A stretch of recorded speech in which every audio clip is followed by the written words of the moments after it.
Hello friends, स्वागत है आप सभी का मेरे channel career talks with Jeetu पे। तो आज हम एक ऐसी वैकेंसी की बात करने वाले हैं जो कि आई है हमारे इंडियन एयरफोर्स की तरफ से। यह एक ग्रुप सी सिविलियन पोस्ट है। तो आज हम इस वीडियो में डिस्कस करने वाले हैं वह सभी चीज़ें जो आपको पता होना चाहिए इस फॉर्म को भरने से पहले, जैसे नंबर ऑफ वैकेंसीज क्या है विथ पोस्ट, एज रिलैक्सेशन क्या मिलने वाली है, पे स्केल क्या होने वाला है, क्या क्वालिफिकेशन चाहिए, क्या सिलेबस होगा, अलग अलग पोस्ट के लिए अलग अलग सिलेबस भी है, क्या सिलेक्शन प्रोसेस होने वाला है, और लास्ट में कैसे इस फॉर्म को अप्लाई करना है। तो यहाँ पे जो टोटल नंबर ऑफ वैकेंसीज है वो है 153, जिसमें से ईस्टर्न एयर कमांड के अंडर में है 149 वैकेंसीज, एक वैकेंसी है वेस्टर्न एयर कमांड के अंडर, और 3 वैकेंसी है आपके air force central accounts office के अंडर। अगर हम बात करें Panagarh West Bengal air force station की, तो यहाँ पे एलडीसी के लिए 10 वैकेंसीज, हिंदी टाइपिस्ट के लिए 1 वैकेंसी, कुक के लिए 12, स्टोर कीपर के लिए 16 वैकेंसीज, कारपेंटरी के लिए 3, पेंटर के लिए 3, मल्टीटास्किंग स्टाफ एमटीएस के लिए 53 सबसे ज़्यादा, मेस स्टाफ के लिए 7, लॉन्ड्रीमैन के लिए 3, हाउसकीपिंग स्टाफ के लिए 31, वल्कनाइजर के लिए 1, सिविलियन मैकेनिकल ट्रांसपोर्ट ड्राइवर इसके लिए 8 vacancies.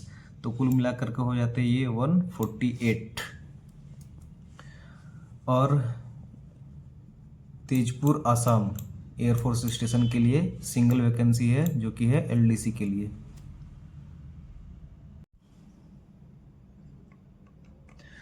Ambala cantt air force station, यहाँ पे हिंदी टाइपिस्ट के लिए सिंगल वैकेंसी।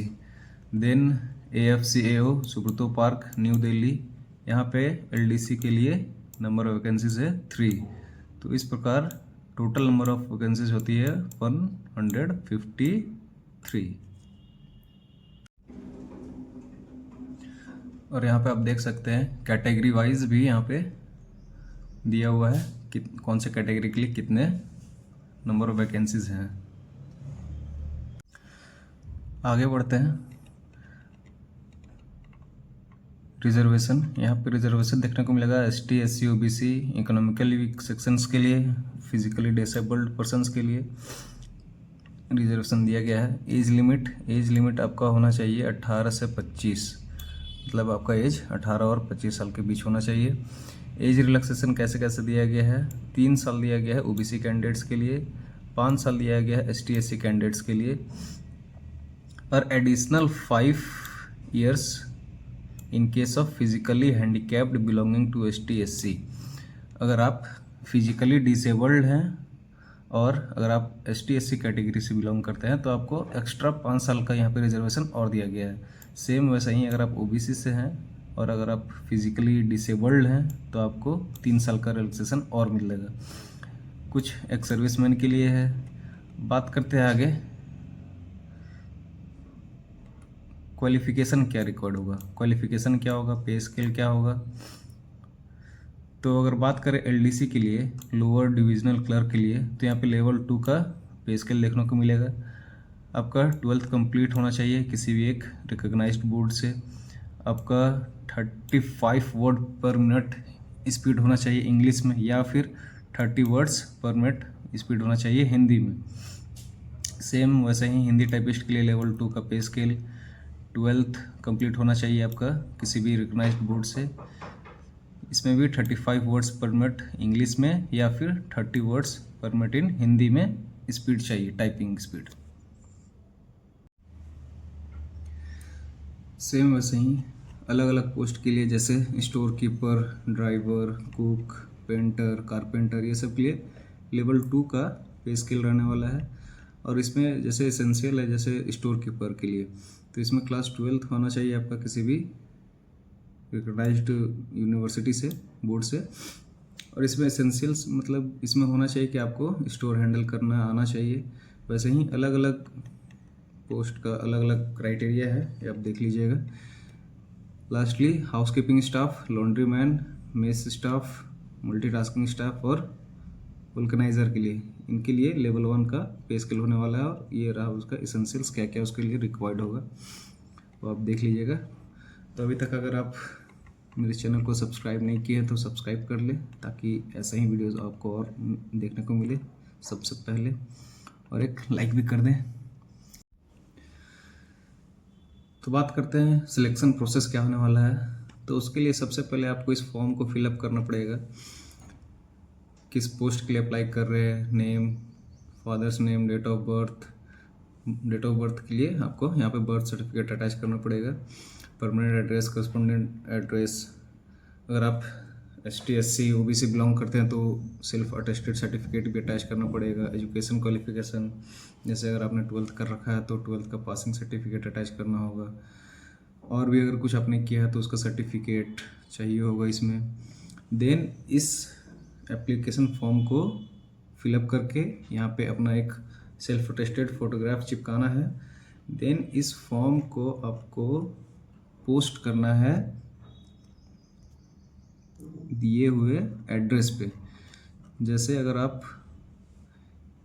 LDC में अगर अप्लाई करना चाहते हैं, और अगर आप Panagarh West Bengal air force station पे अगर अप्लाई करना चाहते हैं तो ये है उनका पोस्टल एड्रेस। इस एड्रेस पे आपको पोस्ट करना पड़ेगा उस एप्लीकेशन फॉर्म को। अगर आप तेजपुर आसाम पे अगर आप अप्लाई करना चाहते हैं तो ये उनका पोस्टल एड्रेस है। तो आपको सबसे पहले क्या करना है, पहले तो फॉर्म फिलअप कर लेना है और इस फॉर्म को फिर बाय पोस्ट करना है। देन वहाँ पे आपका एप्लीकेशन पहुँच जाएगा। देन वहाँ पे स्क्रूटनी होगा, मतलब आपका सारा डॉक्यूमेंट्स चेक किया जाएगा, आपका एज लिमिट क्या है वो चेक किया जाएगा। उस बेसिस पे आपका फिर सिलेक्शन होगा, मतलब आपको सेलेक्ट किया जाएगा। देन आपका रिटन टेस्ट होगा, जैसे कि पहले भी वहाँ पे सिलेबस में बताया गया था, ये क्वालिफ़िकेशन में बताया गया था क्या क्या क्वालिफ़िकेशन होना चाहिए, जैसे टाइपिंग स्पीड वगैरह चाहिए था। तो वहाँ पे फिर आपका पहले एप्लीकेशन अगर एक्सेप्ट हो जाता है देन आपको बुलाया जाएगा रिटन टेस्ट के लिए। तो ये है प्रोसेस। और यहाँ अगर बात करें सिलेबस की, तो LDC के लिए क्या क्या चाहिए, जैसे जनरल इंटेलिजेंस हो गया, इंग्लिश हो गया, इंग्लिश लैंग्वेज आना चाहिए। तो यहाँ पे पूरा सिलेबस दिया गया है, आप इसको ब्रीफली पढ़ सकते हैं क्या क्या है। तो ये था पूरा नोटिफिकेशन। होप आपको समझ आया होगा सारा कुछ, कैसे अप्लाई करना है, कहाँ पे एड्रेस पे कैसे पोस्ट करना है।